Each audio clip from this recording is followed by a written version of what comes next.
আজ শান্তির রান্নাঘরে রান্না হবে পুঁই শাকের মিচুড়ি দিয়ে সিম বেগুন পেঁয়াজের কালি চচ্চড়ি। মিচুড়ি চচ্চড়ি বানানোর জন্য প্রথমে সমস্ত সবজি কেটে নিয়েছি, আর এদিকে দেখো বন্ধুরা সমস্ত উপকরণ তৈরি করে নিয়েছি। তৈরি করে নিয়ে একটা মিক্সির মধ্যে আদা সর্ষে কাঁচা লঙ্কা একটু পেস্ট করে নেবো। কড়াইতে পরিমাণ মতন তেল দিয়ে 5-6টা বড়ি ফোড়ন দিয়ে দিয়েছি। দেখো ভেজে ভালো করে একটা পাত্রে তুলে নিলাম। ওই তেলের মধ্যে কালো জিরে শুকনো লঙ্কা ফোড়ন দিয়ে তার মধ্যে কেটে রাখা আলুগুলো দিয়ে দিয়েছি। আলুগুলো দিয়ে যখন আলুগুলো একটু ভাজা হয়েছে তার মধ্যে বাকি সবজিগুলো পুরোটাই দিয়ে দিয়েছি। সবজিগুলো দিয়ে ভালো করে নাড়াচাড়া করে নিয়ে দেখো বন্ধুরা পরিমাণ মতন লবণ পরিমাণ মতন হলুদ দিয়ে দিলাম।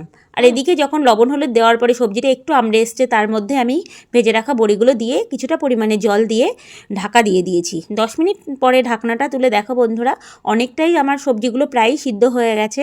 তো আবার আমি একটু ঢাকা দিয়ে দিলাম। তো ঢাকনাটা তুলে নিয়ে তার মধ্যে বেটে রাখা মশলাগুলো দিয়ে দিয়েছিলাম। দিয়ে পরিমাণ মতন চিনি দিয়ে দিয়েছি। চিনি দিয়ে ভালো করে নাড়াচাড়া করে দেখো বন্ধুরা তৈরি হয়ে গেছে আমার পুঁই মিচুর দিয়ে সিম দিয়ে বেগুন দিয়ে পেঁয়াজকালি